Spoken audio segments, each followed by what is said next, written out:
We remain steadfast in our commitment in delivering local news that matters. Stories that inspire.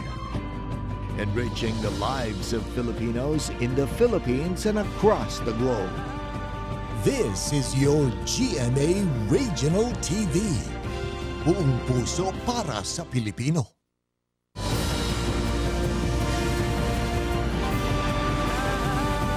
Ito ang GMA Regional TV, One Mindanao.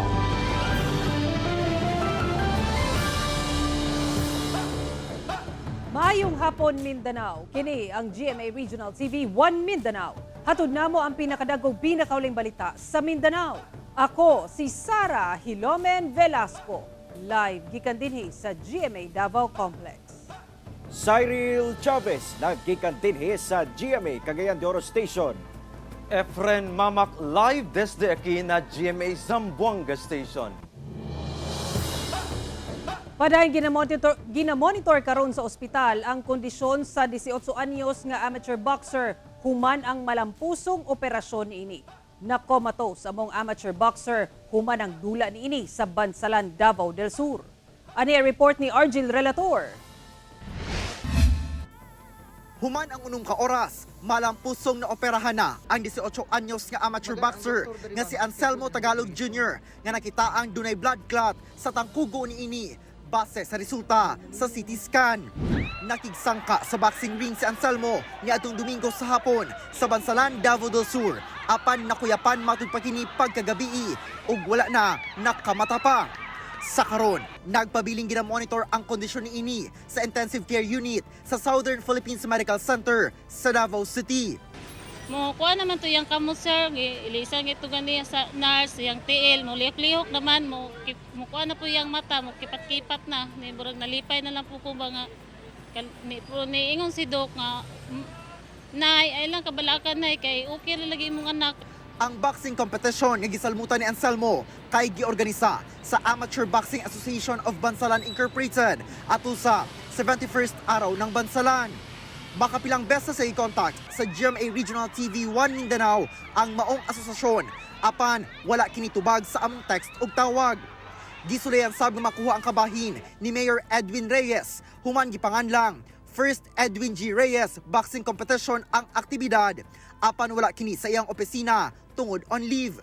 Midumili sab nga moatubang sa kamera ang mga personahe sa mayor's office. Hinuon sumala sa MDRMO Bansalan, kinsa mo'y standby medical team ato sa amateur boxing fight. Wala matud pa sila nakita nga dili maayong kasinatian ang mga partisipante hangtod sa natapos ang dula. So far sir wala man gi-report na ingon ana nga kanang kuan gani murag lahi nga kun nabatikdan nilang kuan lagi siya murag normal lang man gid ang flow kay pag naay mga ingon ana kay ginapa-report ginako na sila manawag nila sa radio or sa amo ang hotline. Panawagan sa inahan sa LGU Bansalan ug sa organizer. Ako lang gipanawagan sa LGU ug sa kuan nga tabangan lang tanina ni akong anak kay sus, kinabuhi din sa akong anak in taon nagkuan ba. Pasalamat yung tako nga makuan mo kamatno na ni akong anak maluwas na jud siya niyang kahimtang karon. Kauban si Metro Awing sa kamera. Ako si Argil Relator para sa One Mindanao. Tulo ka mga balay ang naugdaw human miulbo ang sunog sa usa ka barangay sa Cagayan de Oro City kaganinang kadlawon. Sa hitabo, 5 ka banay ang naapektuhan nga karon nangayo og tabang. Ani ang report. Pader nga semento o gamay nga parte na lang sa poste. Kini na lamang ang nahibilin sa tulo ka mga balay nga naugdaw human miulbo ang sunog sa Zone 4 Pasil, Barangay Kauswagan sa Cagayan de Oro City. Pasado alas 3, Huwebes sa kadlawon. Sumala sa kabumbiruhan, miabot sa ikaduhang alarma ang sunog. Partially damaged sab ang usa ka motor nga nakaparada duol sa nasunog nga balay. Miabot sa 300,000 pesos ang danyo sa sunog. Anaa sa 5 ka magbanay nga apektado sa sunog. Hinoon walay naangol atol sa insidente. Apan, wala sila'y gamit nga nasalbar. Basin maka naay maluoy, makatukod sila balik kay wa na bagid sila lain pud taon nga kuan. Habal-habal driver ra baya, sika driver. Mga sakto nga trabaho mana Maluoy sila, tabangan lang mga plywood, maka himo lang sila gilang balay utro. Kaya wala naman gid ni mahimo. Kuan man gid tanan, total man gid tanan. Alang sa mga buot mutabang sa mga nasunugan, mamahimo silang matabangan pinaagi sa mga number sa inyong TV screen.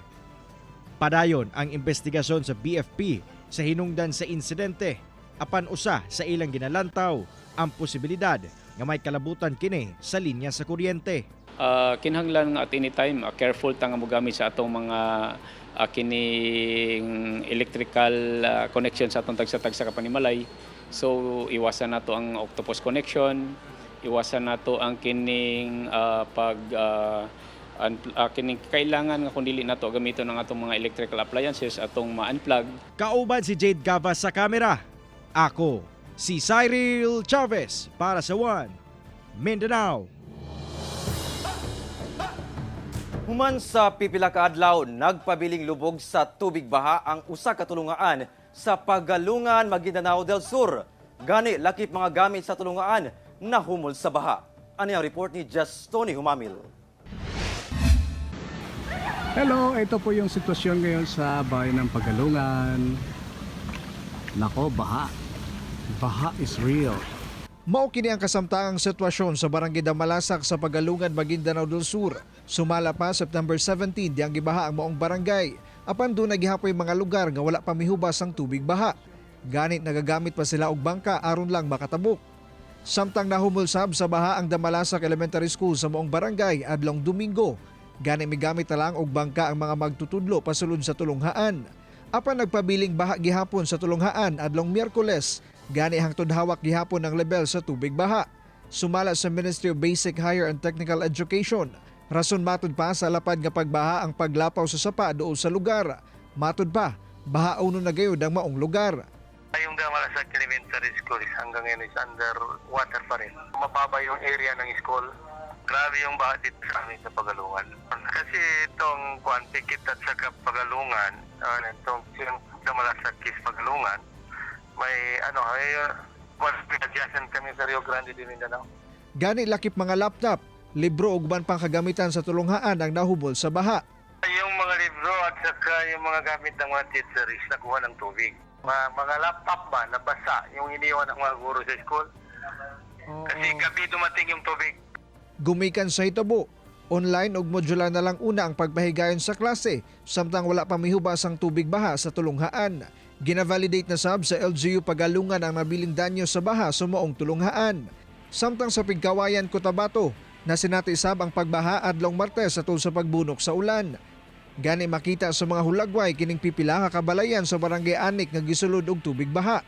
Hinuon walay naangol atol sa pagbaha ug nakadawat na og hinabang gikan sa LGU ang mga apektadong residente. Ako si Just Tony Humamil para sa One Mindanao.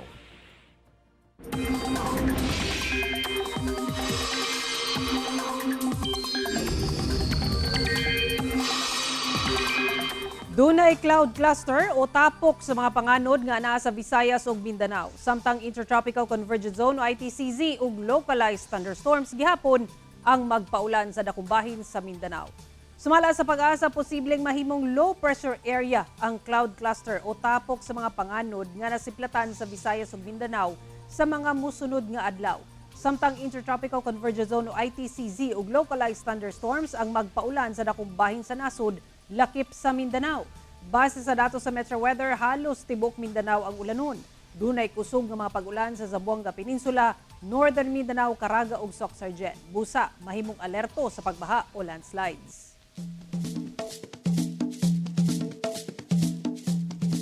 Mga kapuso, gusto ba mo og pinasahing food trip? Sa Polomolok, South Cotabato, ginabalik-balikan gayud ang apan o grasshopper. Gani, nahimo na kining panginabuan sa ubang residente. Tilawantas sa report ni Abby Caballero. Sagad natong makitaan ang apan kon grasshopper sa mga kasagbutan ug umahan. Apan, dinhi sa Polomolok, South Cotabato, sa mga kalaha ug init nga mantika kini makita. Human kini ginaprito aron himuong pagkaon. Gani kininasab ang panginabuhian sa uban. Sama na lang sa magtiayon nga si Malaga. Unsa na ba kakadugay ate nga nagabaligyaan ning apan? 26 years. 26 years. So, grabe, amazing. So, kinsa bagod ang magdahom nga pinaagi aning apan, no? Kaning dugay gyud kaayo na siya nga negosyo. Unsa bay natabang pod sa inyo ani ate kaning pagbaligya ninyo og apan? Nakapalit yung kog yuta. Nakapalit yung kog kuan raga na nagpaayos ko sa kong balay. Pero naman yun ang mga negosyo. Doon na matod pa sila yung supplier sa apan. Pag-deliver kanila, ilang kining gina-marinade, dayon lutuon. So kadto mga kapuso, no, sumala ni Ate Helen, kinahanglan sakto daw gayod ang kalayo, dili tantong hinay, dili pod tantong kusog aron masiguro nga maluto pag-ayo ang atong apan. Mga 30 minutes lang mga kapuso, luto na daw ni siya. Mga kapuso, ready to eat na ang atong apan. So karon ato na kining i-try. Sumala ni Ate, mas lamig daw ni siya kaunon with suka sinamakan. Ayan, so halang-halang gyud ni siya mga kapuso kay gawa sa gibutangan nato ni og suka kaganiha katong atong pagluto. Ang atong suka tan-awa daghan kaayog sili. So andam gyud tas kahalang ani ron Ate. So ato nang tilawan.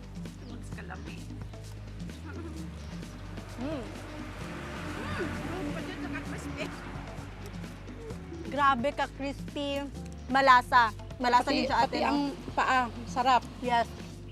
Tapos halang-halang siya. Mga kapuso, sumala sa mga eksperto, kani daw ang apan kay nutritious ni siya, kay rich in protein. Lami man gud ni siya pang sudan, ma'am. Kini pag adto na mog dipo, gahapit mi diri kay pang panyud, mo na ni among sudan. Tapos pag uli, balit gyapon mi kay para na pud sa balay. Apan pahimangno sa health experts, tanan nga sobra dunay negatibong epekto sa panglawas. Busa, kinahanglan matod pang limitahan lang ang pagkaon niini. Ang tao man gud, ang need man lang gud niya is too much access sa protein nga kuan kanin food, no, or bodybuilding foods nato. So kung sa mga tao nga gusto gud sila mukaon sa apan, no, pwede siguro nga 10 to 15 lang kabuok or pieces para nga kanang kaya pa sa ilang lawas. Kay kung maobserbahan nato ang mga tao nga gakaon og apan usahay, ma-allergy ba ya, mo pula, mo limit lang kita. Kauban si Gary Balantay sa kamera. Ako si Abby Caballero para sa One Mindanao.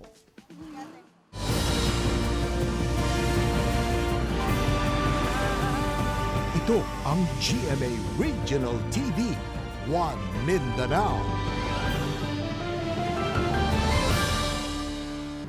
Cagayan de Oro City Local Environment and Natural Resources Office kung Clenro nagpagawas na og order sa pagpaundang sa giingong quarrying operations sa bukirong bahin sa usa ka barangay sa syudad.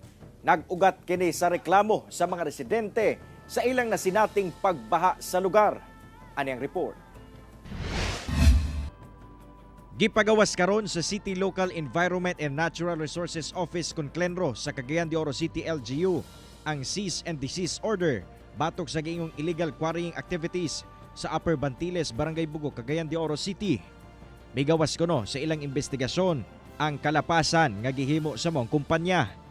Matud pa, natagaan sila sa Clenro og special transport receipt para sa paghipos sa mga materyales nga nakuha gikan sa desiltation operation sa Bantiles Creek. Apan sa ilang inspeksyon, nakita nga adunay traces of extraction sa earth filling materials, butang nga nakalapas sa Section 103 sa RA 7942 o theft of minerals, labi pa nga wala sila quarry permit. Pero ang naitabo is apil ang wala na ilabot ilang gihilabtan. So mo tong posible yun ako kayong puruhan ang katong ilang gihilabtan kung magbaha, kung magulan og kusog, maanod yun siya dito. Matod sa Clenro nga ila kining nadiskubrihan diyang nagreklamo ang mga residente sa Barangay Bugo sa ilang nasinati nga pagbaha, butang nga gilihok sab sa Committee on Environment o giimbestigahan sab sa Clenro. Una na sab matod pa gipanghimakak sa kumpanya sa Clenro ang mga pasangil kanila. Although i-deny nila, no, kagyanto mo na sa opisina kagahap atong Tuesday. Dito sila, ilang i-deny but we have documents, we have pictures kung unsa ang kining sa wala pa sila nagsugod o ang pagsugod nila. Sanglit nagpagawas na og cease and desist order ang City Local Environment and Natural Resources Office sa Cagayan de Oro City LGU. Gibawal na ang bisan unsang aktibidad dining lugara, hilabi na kung may kalabutan sa pagkwari. Karon, ginahanay na lang sa Clenro ang schedule aron malingkuran gayod ang mga angayang himuon sa mong lugar nga dili makaapekto sa kinabuhi sa mga residente sa Barangay Bugo. Pahimangno no sa gusto magkwari no nga di kita mag-una-una no nga maghimo na ta og activity nga wala pa tay permit kay usama na sa atong guidelines sundon nga unsaon nimo paghimo sa imong activity sa imong quarry. Kauban si Jade Gavas sa kamera. Ako si Cyril Chavez para sa One Mindanao. Gikondena sa Union of People's Lawyers in Mindanao ang pagpatay kang Attorney Maria Saniata Alzate sa Bangged Abra. Nanawagan sila nga mas mapalig-on ang proteksyon sa mga abogado. Ano yung report ni John D. Esteban? September 16, dihang gipusil sa makadaghang higayon sa duha ka lalaki nga nakamotorsiklo, si Attorney Maria Saniata Gonzalez Alzate. Samtang sakay sa iyang kotse nga nakaparada, gawa sa iyang panimalay sa Bangged Abra. Patay ang biktima. Sa karon nagparayon pa ang investigasyon sa kaso. Ang Union of People's Lawyers in Mindanao o UPLM hugtanong gikondena ang maong pagpatay. Matud sa spokesperson sa grupo nga si Attorney Arvin Lopez, magkaalarma ang maong hitabo. Nabalaka sila alang sa seguridad nilang mga abogado kinsa nagtuman ra sa ginapanumpaan nilang propesyon. Usa sa ginalantaw nga hinungdan sa pagpatay kang Attorney Alzate mao ang gigunitan niini nga kaso nga usa ka pro bono case o kaso kansang kliyente anaa sa marginalized sector. Practically her professional life as a lawyer was involved in protecting or defending the rights of the marginalized. Somehow mirrors what happened to our former vice chair of the Union of People's Lawyers in Mindanao, in South Cotabato, Attorney Juan Macababat. He was also assassinated right outside his residence. Actually has a chilling effect, especially among our RAPs, members of the UPLM. Sa ihap sa UPLM, 54 ka abogado sa nasod ang napatay sukad niadtong 2016. Sumala sa UPLM nga kumpiyansa ra matud pa ang mga kriminal nga mupatay tungod sa culture of impunity. They have gotten away with murders for such a long time already. Even attacks on non-lawyers, non-judges. I don't think the success rate of the prosecution of these assassins, these gunmen, has reached even 5%. Sumala sa UPLM nga ang pagpatay sa mga abogado kinsa mihimo lang sa ilang trabaho usa ka pagparmastama sa tawhanong katungod ug sa demokrasya. That will really erode the belief of ordinary Filipinos in the entire criminal justice system. Naglaom ang UPLM nga mapaspasan ang pag-establish sa Office of the Judicial Marshals Ilawom sa Republic Act 11691 o ang Judiciary Marshals Act. The Supreme Court or the entire judiciary, the entire judicial system cannot protect its own officers of the courts because lawyers are called officers of the courts. If nobody can protect the officers of the court, how much more the litigants, especially the marginalized? Gipasabot usab ni Attorney Lopez nga pwede makatabang ang Department of Justice sa investigasyon sa kaso. Pinaagi sa Circular Number 20 ni Justice Secretary Crispin Remulla kung nasa mutabang ang grupo sa prosecutors sa pag-provide og legal guidance sa law enforcement agency aron mapaligon ug mapaspasan ang kaso. Kauban, si Jojo Solarte sa kamera. Ako si John D. Esteban para sa One Mindanao.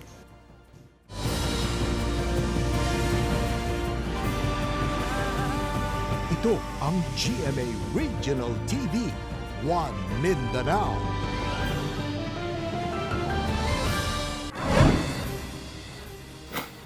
Arestado sa CIDG Zamboanga del Sur ang usa ka Nesife Torreverde, 41 anyos, ug Primo Odak Jr., 45 anyos, atol sa operasyon kontra illegal gambling sa Pagadian City. Sa investigasyon, gingong nagapapatad og illegal nga swertres sa Ramon Magsaysay si Torreverde, samtang sa Tambulig si Odak. Ang modus sa duha, mupasalig sila og mas dako nga premyo itandi sa small town lottery. Apan inay ipatad, ginabulsa matud pa sa duha ang madawat nga kwarta. Nakumpiska gikan sa madinakpan ang bet money. Kasong paglapas sa RA 9827 o Anti-Illegal Gambling Law ang gipasaka batok sa mga dinakpan. Dulan 7 million pesos nga kantidad sa gituang shabu ang nakumpiska gikan sa duha ka sospek nga nailang sila Rahib Kayugan 45 anyos ug Norain Gunda 41 anyos ato sa bypass operation sa Haifa Compound, Barangay Gadungan sa Marawi City. Sumala sa PDEA BARM, aduna pa ilang duha ka kauban o backup ang mga sospek apan nakaikyas kini sakay sa pick-up human nakidpino silay sa mga operatiba. Giling naglusad og hot pursuit operation ang otoridad apan pakyas silang madakpan kini human nga giabandona na sa mga sospek ang sakyanan. Kapin kilo sa gituang shabu ang nakumpiska gikan sa mga sospek. Mag-atubang og kasong paglapas sa Comprehensive Dangerous Drugs Act of 2002 ang mga dinakpan. Nasunog ang usa ka tindahan og motor parts sa Iligan City kung asa tulo ang natala nga nasamdan.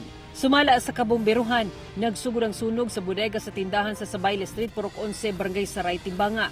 Miabot sa katulong alarma ang sunog kung asa kapin 1.4 million pesos ang kantidad sa motor parts nga nadanyos. Atol sa itabo samdan usa ka bombero ug duha ka sibilyan. Ginasuta pa ang hinungdan sa sunog. Halos 3 million pesos nga kantidad sa smuggled nga sigarilyo ang nakumpiska sa otoridad sa kadagatan sa Tumalutap Island, Zamboanga City. Ato sa pagpatrolya, naharang nila ang usa ka motorized wooden bangka nga dunay upat ka mga tripulante nga walay mapakitang dokumento sa 85 ka master cases sa sigarilyo nga nagkantidad og kapin 2.9 million pesos. Matud pa mao mga kargamento gikan sa Hulos-Sulu nga ibiyahe unta padulong sa Parang, Maguindanao. Posibleng magkatubang og kasong anti-smuggling ang mga tripulante, samtang gikustodiya na sa Bureau of Customs ang bangka ug sigarilyo alang sa saktong disposisyon. Gikalipay sa pipila ka mga residente sa duha ka barangay sa Zamboanga City ang nasinating 24 oras nga water supply human na kumpleto na ang usa ka pipe laying project sa Zamboanga City Water District. Ani ang atong balitang barangay.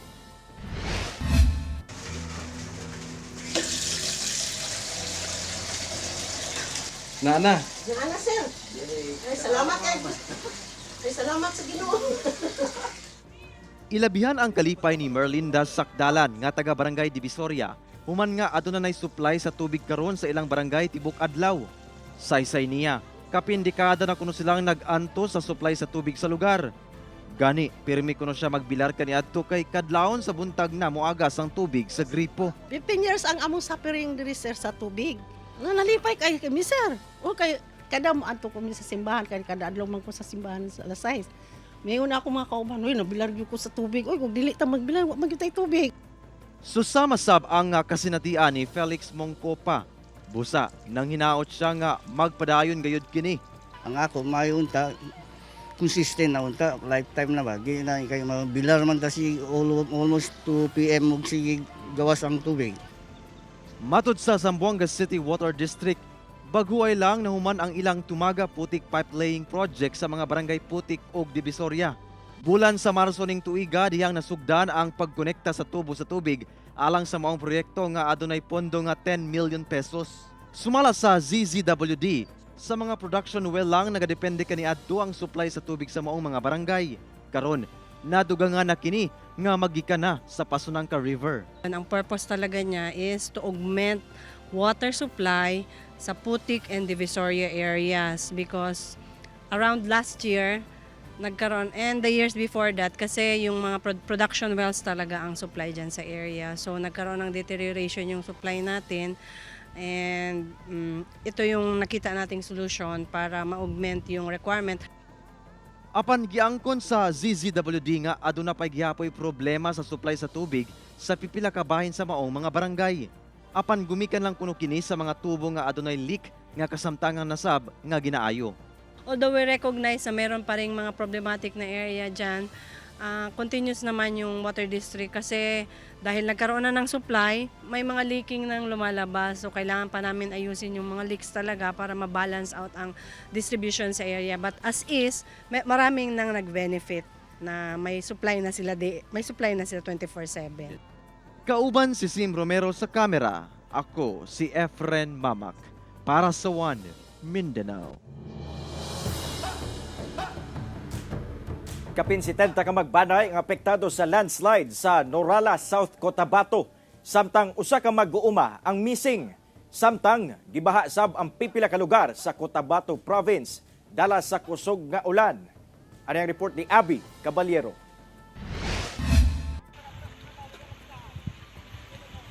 Halos anaamatod pa sa 3 hectares ang landslide sa sitio Lamfugon, Barangay Tinago sa Nurala, South Cotabato. Kiniatol sa kusog nga ulan adlawng Martes. Sumala sa MDRRMO Nurala, alas 6 pa lang sa buntag, na sinati na ang mga pag-ulan. Pag-abot sa alas 11 sa buntag, nahitabo na ang landslide. Gani anaa sa 77 ka magbanay sa lugar ang gipabakwit. Sa ocular inspection nila, hindi pa po talaga safe yung area para makabalik yung mga families doon po, ma'am. So hindi pa namin alam po mga ilang araw sila mag-stay doon sa evacuation center. Samtang usamatod ka mag-uuma ang missing sa landslide. Giila kining si Joseph Sakin, 29 anyos. Anaamatod pa kini sa iyang payag dihang nahitabo ang insidente. Ginapangita pa kini sa otoridad. Every morning lang yan siya mag-travel doon, yung sa kabayo ang sinasakyan niya. Para doon siya mag-ano ng farm niya at saka nag-auling kasi sa doon. Tapos that time na maulan na sa umaga, ma'am, iniyaya siya na pizza na mag-uwi sana doon kasi parang uulan na. Pero he chose to stay kasi nga, then after ilang seconds or minuto lang po, yun na nangyari na po yung landslide. Kidapawan City, makitaan sa video ang pagtinabangay sa mga residente sa Barangay Paez aron makatabok sa naghagros nga tubig baha sa overflow sa lugar. Epekto matod pa kini sa kusog nga ulan Miyerkules sa hapon. Matod pa sagad masinatian sa mga residente ang samang sitwasyon matag kusog ang ulan. Hinuon luwas nga nakatabok ang mga residente. Sa Tulunan, Cotabato, gitabangan og putol kining mga punuan sa kahoy nga nangatumba sa Barangay New Caridad dihang miulan og kusog Miyerkules sa hapon. Sumala sa mga residente, una miulan, kusog matod pa ang hangin rason sa pagkatumba sa mga punuan sa kahoy. Gani apektado ang mga residente sa Purok 5 ug 6 sa maong barangay. Samtang daling nagpahigayon og clearing operation ng LGU. Mitabang nasab ang pipila ka residente. Alas 9 sa gabi natanggal ang mga natumba nga punuan sa kahoy sa kalsada. Ako si Abby Caballero para sa One Mindanao. Nagpagawas og libro ang inilang writer, educator ug constitutionalist nga si Dr. Florangel Rosario Braid.